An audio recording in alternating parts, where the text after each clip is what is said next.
Today. Hi guys, what's up? How you doing? Thank you so much for your wishing me happy birthday yesterday. God bless you. And if you have not wished me, hey, drop a comment and wish me in areas.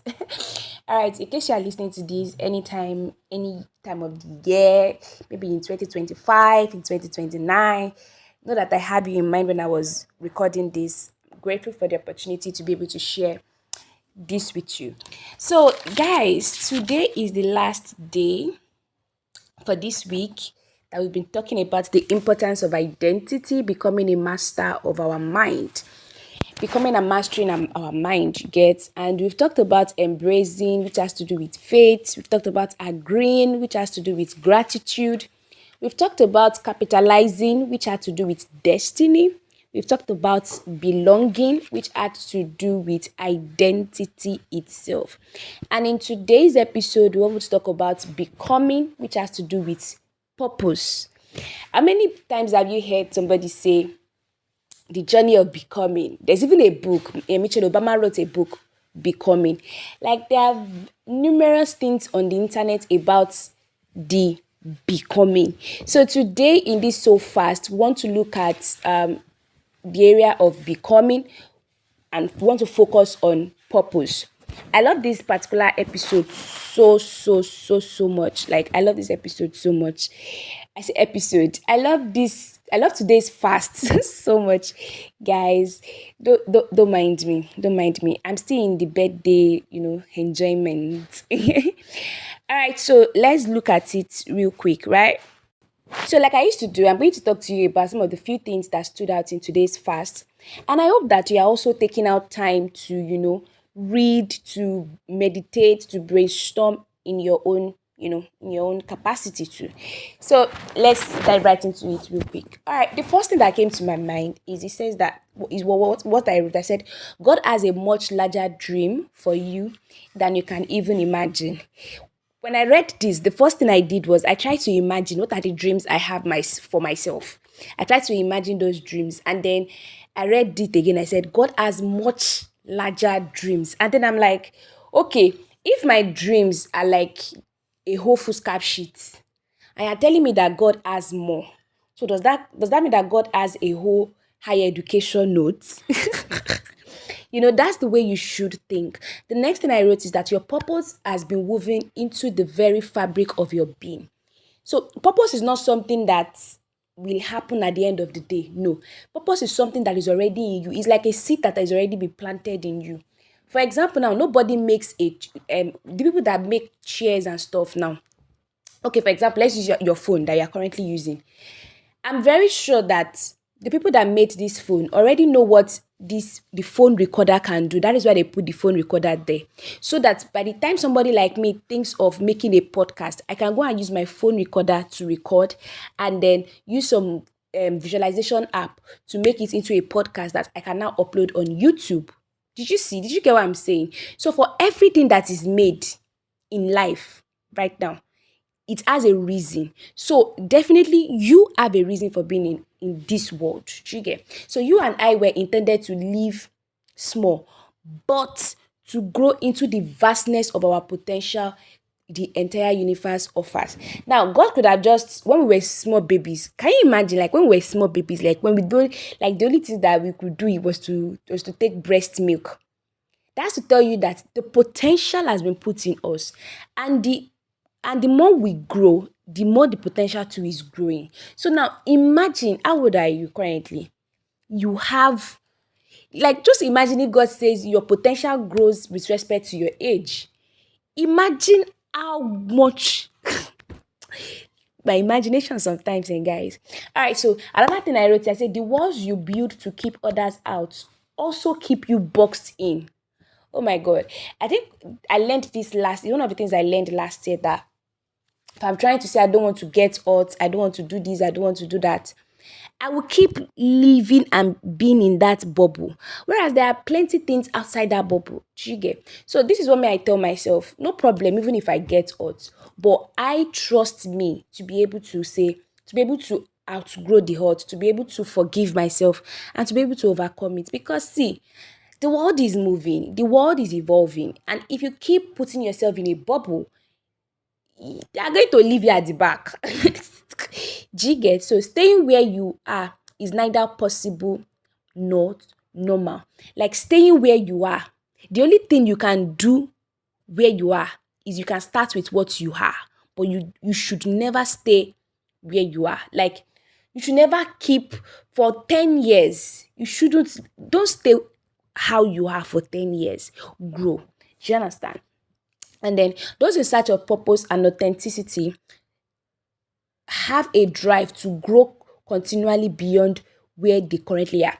And I love this so much because it's one of the things that really drives my growth. It's one of the things that really drives my growth, in the sense that I had to understand that the reason why I should love growth is because God has put something in me that needs to grow.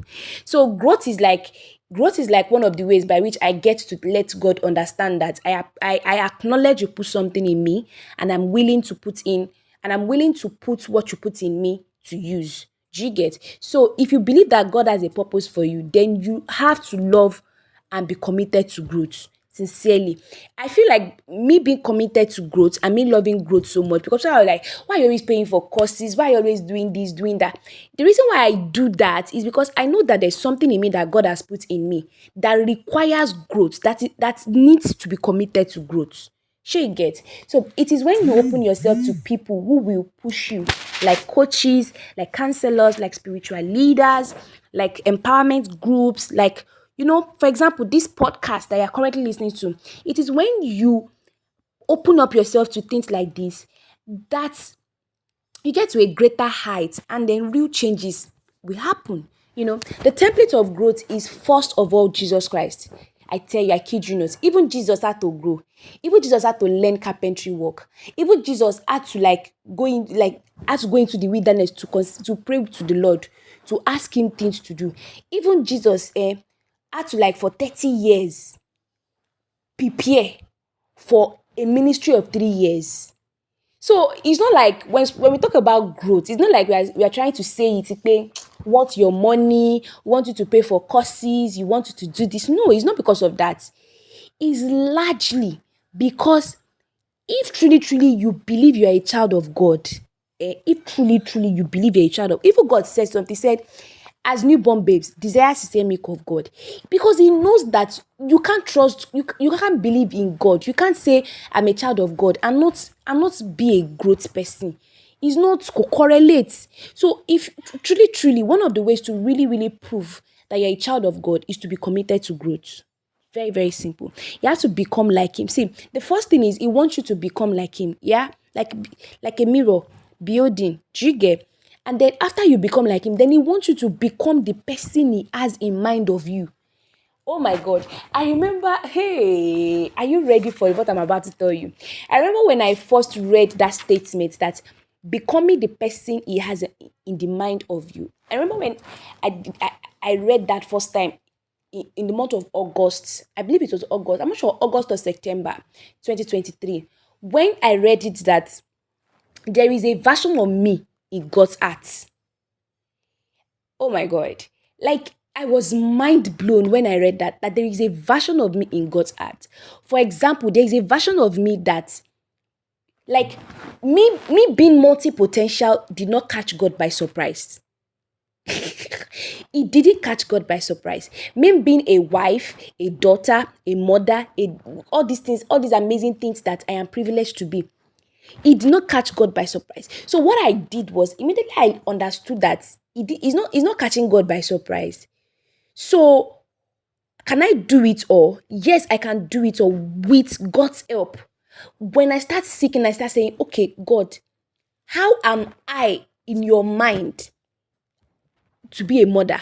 How am I in your mind to be a daughter? How am I in your heart to be a wife? So it's not so much about I want to be a wife, I am a wife, I am a this, I am a no. I also found out that if you know now, you already know that I love DDK a lot. I was not asking questions that how is DDK doing it all? And then I realized it's simple. She does it all because she always consistently asks God, who am I in you? Show me who am I in you, and let me leave that person out. So she's literally living out loud the life she has seen God painted for her. Do you understand? I don't know if you get this, but guys, last year when I learned this, my life literally changed. Ever since then, when people tell me you are doing a lot, blah, blah, blah, blah, blah, I don't care. I don't care because I know that whatever it is I'm doing is what I see God say you will do. So is what whenever I'm always like, God, what is that thing that I will do? When He says this thing, I say okay, and then I come to the real life, physical life, and I do them. Do you get? So I remember what one of my pastors used to say, Pastor Funke Obaji, that life truly starts from the supernatural. Every life you see in the physical started first in the supernatural. So if you like, in that supernatural there is good supernatural, which is God, and in that supernatural also there is the devil supernatural. So you are the one to choose your own supernatural living. Okay, let's go. God always creates capacity, then He invites you to live it with it. Oh my God. Oh my God. This particular statement changed my life. I know I've said this a lot, that a lot of things changed my life, but it is the truth. These things help my mindset, they help my understanding. When I realize that God always creates capacity and then invites you to live in it. See, God understands that where you are, growth cannot happen to you. So what He does is that He gives you a bigger picture that will shake you, that will make you say, this thing, I cannot do this on my own. So whenever it is that anything happens to you and it's looking like by your own, you cannot do it, you should be glorifying God. And I know it is not easy because you and I, we like to figure things out. That's why anxiety still keeps creeping in. You and I, we like to figure things out. We like to wonder, we like to want to do. But anytime anything happens and by your own strength and power, you are not able to do it, is a proof that God is good. I kid you not. He understands that you and I will never grow unless we attempt things that we cannot do, unless we take up challenges that seems impossible, unless we stretch, unless we accommodate a higher level of desire. Do you get? See, God provided at every step for Adam's future identity. He will do so for you too. Gosh. Let me not unpack that, please. Let me not unpack that, because if I start unpacking it, we are not going to live here. We are not going to live here. Let me not unpack it too much. Yeah, let me not unpack it too much. Now, I want to read this thing from the book. The last paragraph of the book. It says, an understanding of purpose is essential for living, for authentic living. Not only understanding your divine purpose overall, but also living purposefully or being purpose-minded. In other words, there is living true to your calling and assignment in the general sense. But there is also being purposeful in regards to everything you do. It is a mindset as much as it is a discipline. Oh my God. See, whenever you see anybody doing well, doing this, understand that there's some mindset they operate with. That's just it, sincerely. Now, the catalyst for the day is purpose. And I love the first line here in the book. It says, living purposefully is a lifestyle. Oh my God. And that is an absolute truth. Living purposefully is a lifestyle. God created you on purpose and for a purpose. Purpose is the reason for being on earth. You grasp what your purpose is if you have to, for you to grab what your purpose is, you have to be intentional, you have to be deliberate, you have to be circumspect, and you have to be mindful. These are very, very important. Nobody starts living a purposeful life by accident. Nobody starts living a purposeful life because it is easy. No, you have to be living a purposeful life takes a lot of intentionality. You have to be deliberate. Like, you literally will be, for every step you take, there's a reason for it. You have to, like, the way you see things from a bigger picture. And you have to be very mindful. Another thing I wrote here is that people look far and wide to discover purpose, but the answer are right in their backyard. See, for you to discover and know purpose, you have to look within. You have to be patient, you have to pay attention, you have to recognize, and you have to discover. Simple. Those 4 things are very, very important. You have to be patient. You have to be patient with yourself. You have to be able to look at yourself. You have to be able to look within and say, what makes you angry? what tickles you, what this, like, you have to be, it's be as if you are doing interview for yourself. You have to pay attention. You have to look at what are the things that I want to say that I cannot say. Who am I comfortable to talk? Guys, is a whole lot, but it is worth it. That is one thing I can tell you. It is up to you to press into and hear what God has proposed for you. And then it's also up to you to obey what you hear. That's another thing. A lot of people press in, but they don't obey. A lot of people, they press in but they don't obey. You will have to what? Press in. And after you do that pressing in, oh, you will have to obey. After you've done all those kabashing, all those prayer, you will have to obey whatever it is that the Lord tells you to do. You have to be willing to do your part. See, that's another thing I love about God. He's not a God of abracadabra. He's not a God of magic. You will put in the work. You will do the prayer. You will do the study the Bible. You will do the outreach. You will. There's something a friend of mine wrote yesterday, Victor, but he wrote on his status that preparation takes a lot. Like, you will prepare for almost like 50 days for a 1 day program. Do you imagine? Like, do you know how many years doctors spent in school just to practice medicine? Now, I wrote something here. This is something I discovered in the year 2022, that I discovered these three things: responsibility, intentionality, and vision. And then, if you can understand these three things, if you can live life intentionally by these three things, let me put the fourth one: obedience. If you can live life intentionally with these four things, if you can live life with these four things in view, you will get it in life. The soul has no fixed purpose in life. The soul which has no fixed purpose in life is lost. To be everywhere is to be nowhere. Make sure you are somewhere. And I love the fact that this past 1 year has really, really helped me build. It has really helped me build stamina. It has, like, I was just reading what people were writing last year, and I was in awe of the of the faithfulness of God, of the goodness of God. And it was because I decided to sit down and actually come up, like, for example, I had to sit down, I had to be patient, I had to pay attention, I had to recognize, and I had to start digging so that I can discover, Lord, who am I? Lord, what am I? This. You get? So my today is as a result of those digging. And I am not stopping. No, I will keep digging. I'm not stopping.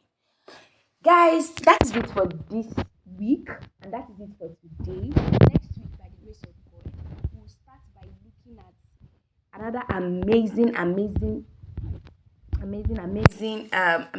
What it says, the power of words. It says the power of words. Guys, I don't know why my notepad is doing this to me. Oh. It says the power of words with regards to, and I love it so much. It says the power of words with regards to the healing the hole in our soul. Oh, I am looking forward to it already. I don't know about you. I'm looking forward to it already. I look forward to recording it and sharing it with you guys. So thank you so much for listening. Thank you so much for always being for always being in my circle practically. Like, I'm so grateful. Thank you so much. It's like, come your way next time. This is the Global Telua Kemi. Thank you so much for listening. Please drop a comment. And lastly, before I go, my book is already available for sale. And if you are currently listening to this, the book, The Year I Did a Lot, is currently available for sale.